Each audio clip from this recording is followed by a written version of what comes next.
Alok Jha, Secretary IIA Aligarh Chapter, on behalf of IIA and Aligarh Hardware and Lock Traders Association की तरफ से आप सबका स्वागत करता हूं और मैं रिक्वेस्ट करता हूं टीम आईकॉम आप यहां से इसको कैरी फॉरवर्ड करें please. We are all gathered here for our Quality Standards in Global Trade Summit 2024.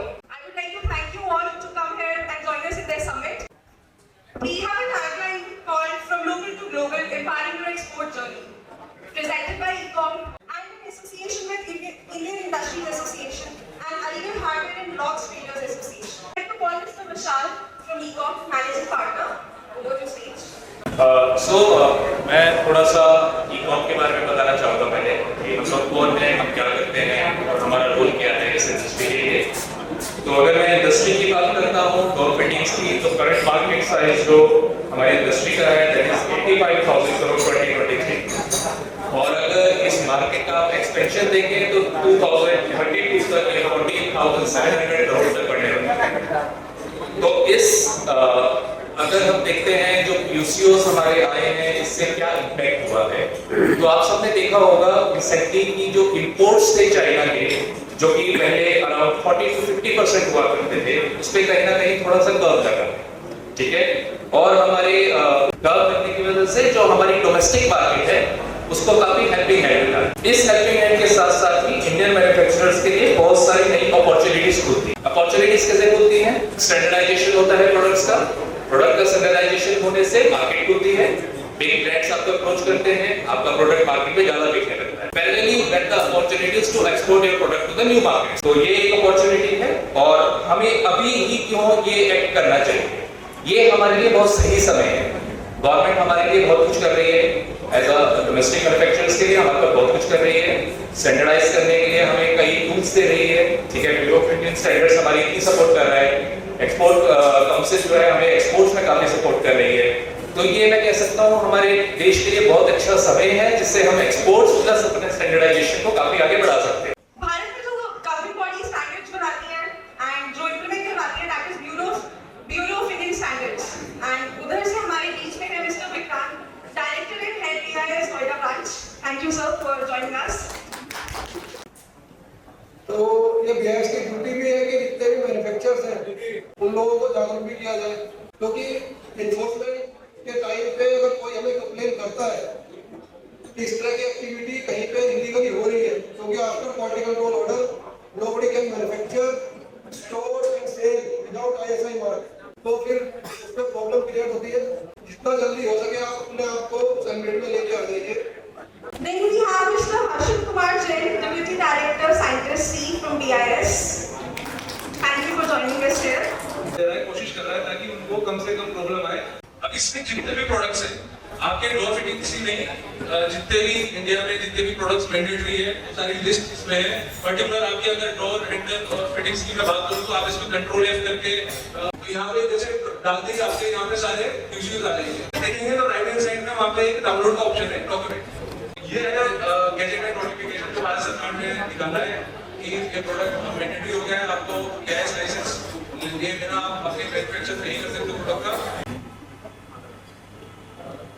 10,000 standard जो अभी वॉलेंट्री हैं, लेकिन आउट ऑफ 10,000 अभी तक मात्र 762 स्टैंडर्ड को ही कंपलसरी किया गया है।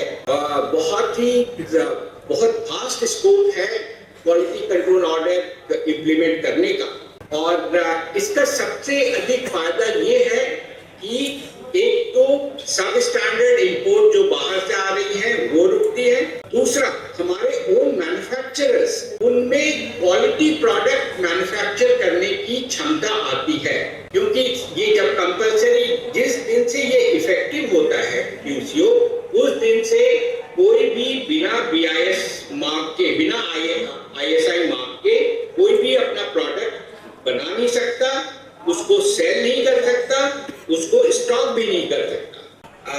4 यूसीओ के बारे में मेंशन किया गया है, बोल्ट स्नैप्स एंड फास्टनर्स, ये हम लोगों ने 21 जुलाई को मॉडिफाई किया था। तो लार्ज एंड मीडियम स्केल के लिए हमने पहले 6 महीने का टाइम दिया था, दैट वाज 20 जनवरी, और फिर स्मॉल स्केल के लिए एडिशनल 3 महीने का टाइम दिया था, तो 20 जनवरी का 20 अप्रैल 2024, और फिर माइक्रो के लिए एडिशनल 6 महीने का, मतलब फ्रॉम द फर्स्ट जो लार्ज एंड मीडियम से एडिशनल 6 महीने का, इसका मतलब 20 जुलाई 2024 तक का।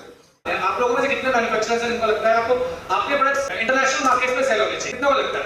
ऑलमोस्ट सबको लगता है। और कितने हैं हम जो इंटरनेशनल मार्केट में कर रहे हैं? किसी के लिए मार्केट बना है, market international certification private limited. आप साइट पर देख सकते हैं, we have taken accreditation from NABC, as a national accreditation board for certification body, जो क्वालिटी कंट्रोल ऑफ इंडिया के अंदर आता है। वहां से हमने अपना एक्रेडिटेशन लिया। उसके बाद अगेन अब हम लोगों को हमने एक्रेडिटेशन तो ले लिया, नाउ अब आता है ग्लोबल मार्केट के बारे में। ग्लोबल मार्केट के बारे में हमने जो शुरू किया, हमने अपना जो स्टार्ट किया, हमने स्टार्टिंग सऊदी मार्केट से किया। रीजन भी हमने बहुत लोगों ने सुना होगा सऊदी मार्केट विजन 30, विजन क्या है, ये क्या है, लाइक वो अपने पूरे कंट्री को इस कंप्लाई कर रहे हैं as per standard, as per international standards के अकॉर्डिंगली पूरे कंप्लाई कर रहे हैं, अपने कंट्री को बना रहे हैं। सो हमने स्टार्ट सासो एक्रेडिटेशन से लिया। सासो एक वहां पे ऑर्गेनाइजेशन बॉडी है जो एक्रेडिटेशन देती है, वहां से किया, but not limited to, because वहां की हमने एक्रेडिटेशन ली है इनिशियली स्टार्ट करने के लिए लोगों को, ठीक है। तो ये हमारा एक पहला स्टेप था। So more than 150 manufacturers all over the India, Aligarh में भी काफी सारे मैन्युफैक्चरर्स को हमने BIS का लाइसेंस दिलवाया। काफी लोगों के साथ हम जुड़े। इसके अलावा मुंबई में, जामनगर में, काफी जगह पे हमने काफी मैन्युफैक्चरर्स के साथ लाइसेंस रजिस्ट्रेशन करके एंड लाइसेंस हमने काफी लोगों को दिलवाए। उसके बाद हमारे BIS की हमने काफी जगह पे हमने इवेंट्स भी किए हैं। इसके अलावा एक इवेंट पिछले साल ही 16 मार्च को हुआ था, उसमें भी हम लोग थे। इसके अलावा नोएडा ब्रांच मानक मंथन के साथ हमने साथ एक इवेंट किया, उनके साथ में वहाँ पे पूरा स्टैंडर्ड्स बनवाने, लाइसेंस बनाने, क्यूज को इम्प्लीमेंट करना, मैन्युफैक्चरर्स को कैसे आसानी हो इन सब चीज़ों के लिए, क्योंकि जो पुराने स्टैंडर्ड्स थे वो बहुत डिफिकल्ट थे, तो उनको पूरा इम्प्लीमेंटेशन करवाने के लिए उनको चेंज करवाना, इंडस्ट्री के अकॉर्डिंग स्टैंडर्ड्स को चेंज करना, उस सब में हमने पूरा सपोर्ट करके यानी पूरा कैसे मिलके उसको हमने चेंज करवाया। इसके अलावा BIS सिर्फ एक हमारी सर्विस नहीं है, हम 12 साल अभी हो गए इस इंडस्ट्री के अंदर पर सर्टिफिकेशन के अंदर। So apart from BIS certification हम काफी सारी सर्विसेज के अंदर भी डील करते हैं, जैसे CRS, TEC, टेलीकॉम इंडस्ट्री के लिए TEC लगता है, इलेक्ट्रॉनिक आइटम्स जितने भी होते हैं उसके लिए BIS की जरूरत पड़ती है, CRS की होती है गैस लेवल, उसकी जरूरत पड़ती है। ये एक छोटा सा पोर्टफोलियो है जो आप अपने स्क्रीन पे देख पा रहे होंगे। ये सारी सर्विसेज हम देते हैं अपार्ट फ्रॉम दैट। सो ये कुछ हमारे ट्रस्टेड क्लाइंट्स हैं जो अगर आप देख पा रहे होंगे तो कुछ जाने माने से आपको दिख रहे होंगे, जिसमें से गोदरेज है, क्यूबा भी है, ओजोन भी है, अभी वो गए थे, लिंकलॉक्स एंड काफी सारे ब्रांड्स हमारे साथ काफी सालों से काम कर रहे हैं एंड काफी सारे हमारे प्राइम कस्टमर्स रहे हैं, एटिच एंड ये सब क्लाइंट्स भी रहे हैं and we will discuss regarding the BIS certification and the process. आप सभी को थैंक यू, दोबारा धन्यवाद आप सबका यहाँ पे आने के लिए।